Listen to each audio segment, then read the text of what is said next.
Hanggang ngayon, limitado pa rin ang pwede nating mapuntahan dahil sa pandemya. Lalo pat may mga bagong variant pa ng virus tulad ng Omicron.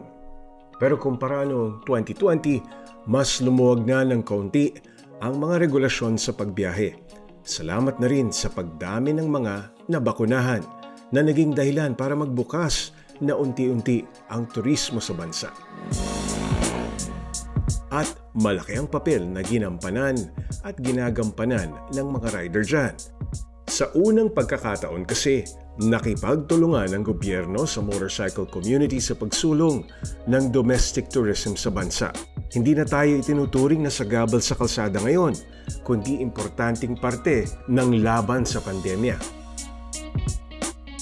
At yan ay mula sa mga programa tulad ng Philippine Motorcycle Tourism Program na inilunsad noong nakaraang Nobyembre ng partner ng RidePH na Tourism Promotions Board.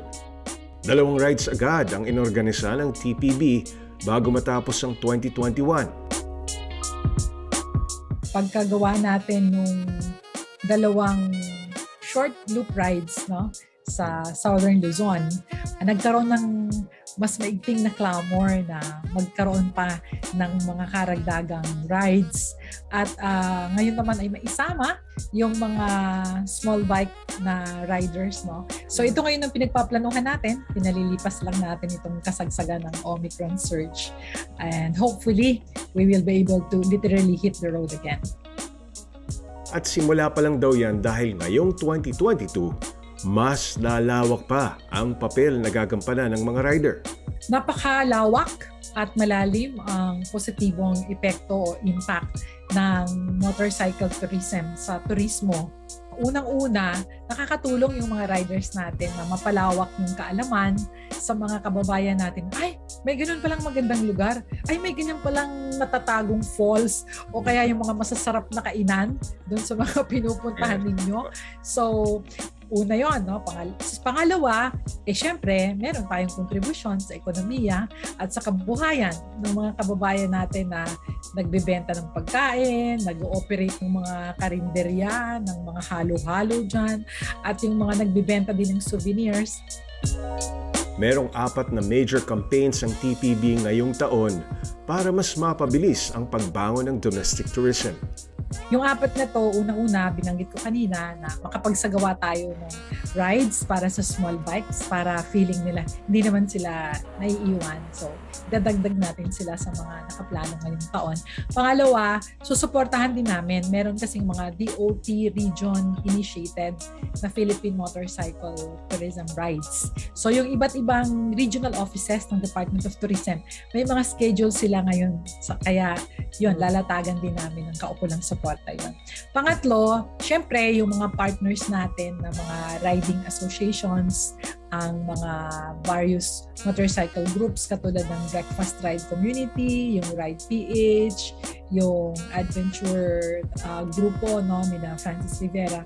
Tuloy-tuloy natin susuportahan yung mga activities din po ninyo. Kasama na yung grupo ni John Lee sa Mindanao Freedom Ride. Yeah. At pang-apat, sana matapos yung gusto nating mangyari na makapag-identify talaga at makatulong sa pagpapaganda pa ng mga rider-friendly establishments across the country.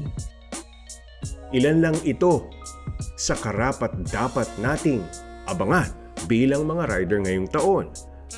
Pero bukod sa oportunidad na makapag-ride, makatulong sa ating ekonomiya at maisulong ang turismo, ang mga programang katulad nito ay malaking hakbang para sa tuluyang pagbabago sa pagtingin ng publiko sa ating mga rider. At yan ang talagang nakapagbibigay pag-asa sa kabila ng pandemya.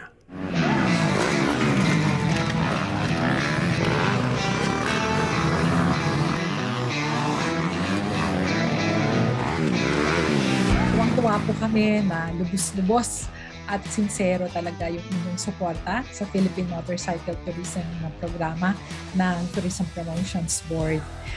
Salamat po dahil alam mo yung energy ninyo, tsaka yung mga kakulitan ninyo at yung talagang passion ninyo, ito po yung mga fuel na talagang nag-spark ng aming ding inspirasyon.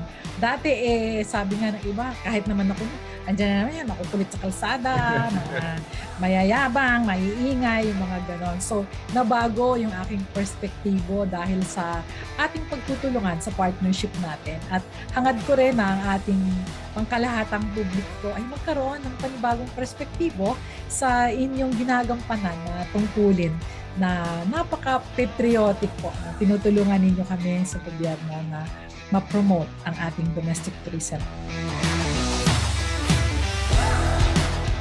Gaya ng dati, nasa harapan ng inisyatibong yan ang Ride PH. Patuloy naming isusulong ang kahalagahan ng pagmamotor at mga rider.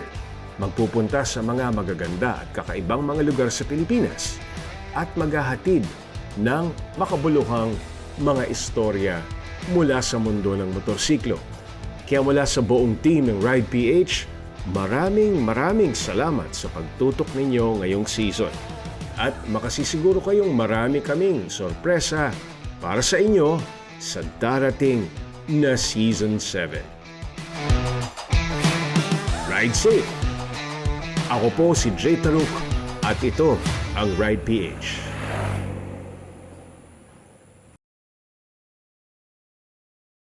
Ride PH Season 6 is presented by the Department of Tourism and the Tourism Promotions Board. Co-presented by